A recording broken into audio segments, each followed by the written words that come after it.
وہ دل کے اندر یہ دعا پڑھنا تاکہ اس کو پتہ ہی نہ چلے، اور ہم مریضوں کے سامنے کان اپنے کھینچتے رہتے ہیں۔ کیوں کھینچتے ہیں کان؟ اس لیے کھینچتے ہیں کہ ہمیں دین کی سمجھ نہیں ہے، ہمیں تو کسی نے بتایا ہے، اگر بتایا ہے تو ہم ماشاءاللہ اس وقت تشریف لاتے ہیں جب عربی خطبہ شروع ہوتی ہے، اور عربی کے اندر مولوی صاحب نے کیا ارشاد فرمایا ہمیں کچھ پتہ نہیں چلتا ہے۔ جب مولوی صاحب آپ کو اردو کے اندر کوئی سمجھانا چاہو اس وقت تو ہمارے پاس ٹائم نہیں ہوتا ہے، ہمارے پاس ٹچ موبائل ہے، ہمارے پاس گیم ہے، ہمارے پاس پب جی ہے، ہمارے پاس مرغے ہیں، وہ کون سے سیل مرغے ہیں، ہم نے وہ لڑانا ہے، ہم نے جناب پتہ نہیں کیا کرنا ہے، یوں ہی ہمیں پتہ چلا کہ عربی خطبہ شروع ہے، ہم دوڑتے ہوئے مسجد میں آئیں گے، تو پھر تو ہمیں پتہ ہی نہیں چلتا کہ غسل کے فرض کتنے تھے، وضو کے فرض کتنے ہیں، مستحبات کتنے ہیں، سنت کتنے ہیں، نماز پڑھنے کا صحیح انداز کیا ہے، سنت کے مطابق نماز کس طرح پڑھیں گے، کیونکہ ہم تو آتے اس وقت کے اس وقت ہم مولوی صاحب سے عربی خطبہ دے اور ہم پھر سنت چھوڑ کے چلے جاتے ہیں۔ ایسا کیا کرتے ہیں؟ یاد رکھو یہ بھاگنے والے کام نہ کریں۔ اللہ کی دین کی جب باری آتی ہے مت بھاگو، پہلی صف کی کھلاڑی بن جاؤ، پہلی صف کا سپاہی بن جاؤ، تاکہ کل قیامت کے دن رب العالمین کے ان مقرب بندوں کی صفوں کے قریب ہو جاؤ گے، وہ لوگ جو اس دنیا کے لیے اس دنیا کے اندر دین کی خدمت میں پہلے صف میں کھڑے ہوتے ہیں۔ ہم کہتے ہیں یہ پنکھا ذرا کمزور ہے، وہ پنکھا ٹھیک ہے، ہم نے یہ پہلی صف میں چھوڑنا ہے، دوسری تیسری وہ چوتھی صف میں کھڑے ہونا چاہے، ہم اکیلے ہی کھڑا کیوں نہ ہے، ہم تو ادھر ہے ریاض بھائی اتھے۔ اس لیے میرے دوستوں رب جو جس حالت میں ہمیں رکھا ہے، اللہ کی قسم یہی حالت ہمارے لیے بہتر ہے، اس لیے وہ میرا رب 70 ماموں سے زیادہ موقع کرتا ہے، وہ کبھی بھی ہمیں مشکل میں نہیں ڈالتا۔ حضرت موسیٰ علیہ السلام کلیم اللہ ہے، ہاں یا اللہ جب آپ کا نیک بندہ کہے اور یا اللہ تو میرے یہ کام کر دے، یا اللہ مجھے صحت دے، جب وہ اپنے رب کو پکارتا ہے تو رب العالمین کہتا ہے لبیک عبدی، میرے بندے جو مانگنا چاہتے ہیں مانگ، میں حاضر۔ وہ تو ہمارے انتظار میں ہے کہ یہ میرا بندہ یہ میرے بندے مجھ سے کچھ مانگ تو صحیح، لیکن یا اللہ اگر کوئی گناہگار بندہ آپ سے مانگتا ہے کوئی، پھر آپ کا جواب کیا ہوتا ہے؟ کلیم اللہ نے فرمایا یہ سوال کیا رب سے، رب نے کہا میرا کلیم جب کوئی نیک بندہ مجھ سے سوال کرتا ہے مجھے پکارتا ہے تو میں کہتا ہوں لبیک عبدی ایک دفعہ، لیکن اگر کوئی میرا نافرمان بندہ آ کے مجھے پکارتا ہے تو میں 2 دفعہ لبیک کہتا ہوں۔ کیا کرتا ہوں؟ 2 دفعہ لبیک کہتا ہوں۔ ہم اگر اس گھر دنیا کے اندر 3 دفعہ غلطی کر لے، ابو کہتا جناب تو میرے گھر میں آج کے بعد نہیں آ سکتا، وہ قدم نہیں رکھ سکتا، جا میرے گھر سے۔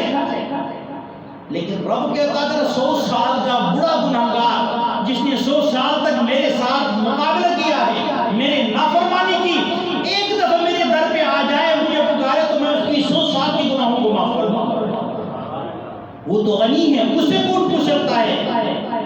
وہ ساری دنیا کو جنت میں ڈالے اس سے کوئی پوچھنے والا ہے، وہ ساروں کو جہنم میں ڈالے اس سے کوئی پوچھنے والا نہیں، وہ غنی ہے، بے پرواہ ہے۔ دوستو ہمیں جس حالت میں رکھا ہے یہی حالت ہمارے لیے بہتر ہے۔ کیا ہے بھائی؟ یہی حالت ہمارے لیے بہتر ہے۔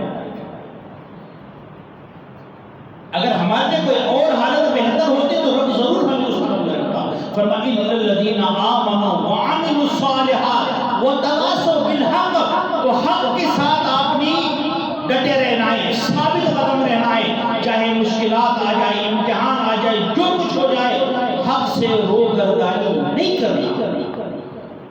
فرمایا چوتھا طبقہ، میں آپ کو سورہ عصر سنا رہا ہوں، کون سی سورت؟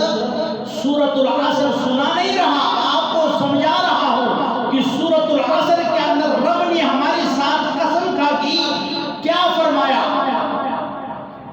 فرمایا چوتھا طبقہ، سارے انسان نقصان کے اندر 4 طبقات اس نقصان سے اللہ نے نکال دیا، یہ سارے نقصان میں یہ 4 قسم کے لوگ اس نقصان میں نہیں ہیں۔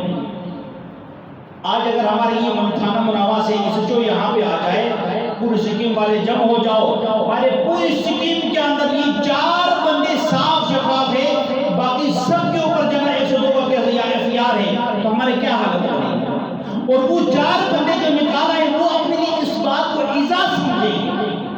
حالانکہ تو معاملے سے ہمارا جناب کھانا والا ہے، یہ رب کی بات میں آپ کو رب کہتا ہے کہ سارے انسان نقصان کے اندر، 4 قسم کے لوگ نقصان میں نہیں ہے، وہ بڑے فائدے میں ہے، ایمان والے فائدے میں ہے، نیک اعمال کرنے والے فائدے میں ہے، تیسرا طبقہ حق کی ساتھ ڈٹے رہنے والے لوگ فائدے میں ہے، اور چوتھا طبقہ، یہ تیسرا اور چوتھا ملتا جلتا ہے۔ میں نے آپ کو تقریباً مصداقاً یا مفہوماً وہ بھی بیان کر دیا ہے۔ فرمایا چوتھا طبقہ تواصوا بالحق و تواصوا بالصبر، کہ جب آپ حق کے ساتھ کھڑے ہوں گے نا، پھر آپ کے اوپر مشکلات آئیں گے، پھر ان مشکلات کے اوپر آپ نے صبر کرنا ہے۔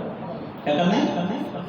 پیسے آپ کے پاس آ رہے ہیں لیکن کچھ جائز طریقے سے آ رہا ہے، کچھ ناجائز طریقے سے آ رہا ہے۔ آپ کو پتہ ہے کہ جب اگر میں اس طرف جاؤں تو مجھے پیسے تو بہت سے ملیں گے، لیکن یہ جائز نہیں ہے، ادھر تو کم ملیں گے پر یہ جائز ہے۔ آپ نے اس وقت یہ جو ہے زیادہ پیسوں کو ٹھکرانا ہے، اس کم پیسوں کے اوپر صبر کرنا ہے۔ اللہ نے آپ کو 3 مرلے کا مکان کا مالک بنایا ہے، وہیں 3 مرلے کے اوپر جناب صبر کرو۔ آپ 7 والے کی زمین کے اوپر نظر مت رکھا کریں۔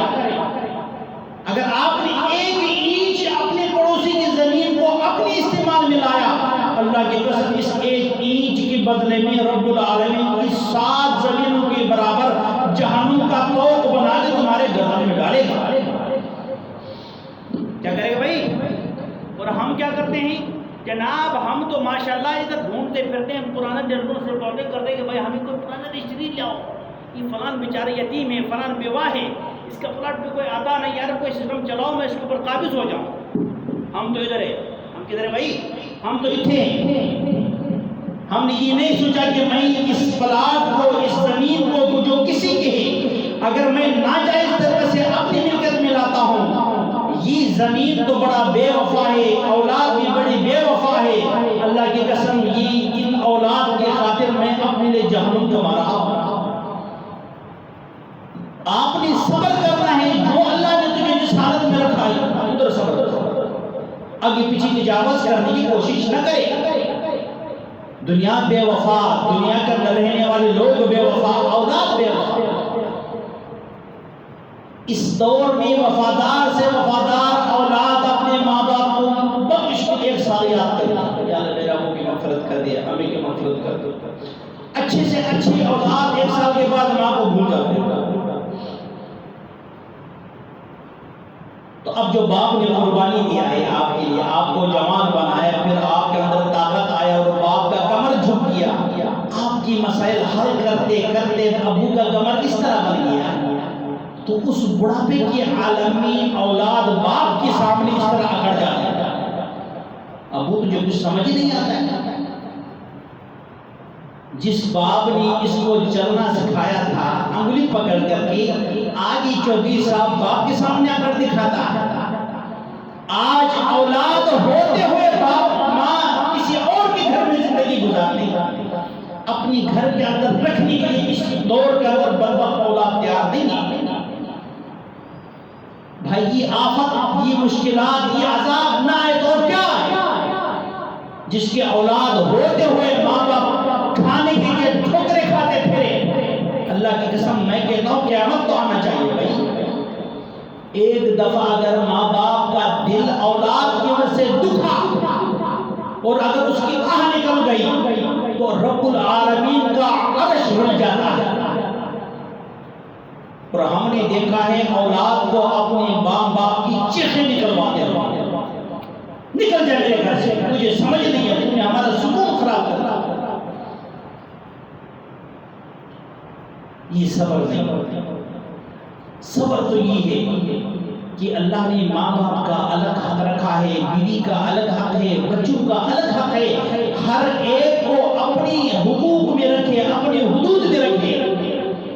یہ نہ سمجھے کہ میرے باپ میرے بچوں کے حق کے اوپر قابض ہوتے، اللہ کی قسم نہیں ہوتے۔ بھائی ماں باپ کا اپنا مقام ہے، یہ گھر والی کا اپنا مقام ہے، بچوں کا اپنا مقام ہے، ان تمام کو اپنی اپنی مرتبہ میں رکھ کے، مرتبہ میں چھوڑ کر کے آپ نے ان کی خدمت کرنا، اور یہی صراط مستقیم ہے، اور یہی صبر کی کامل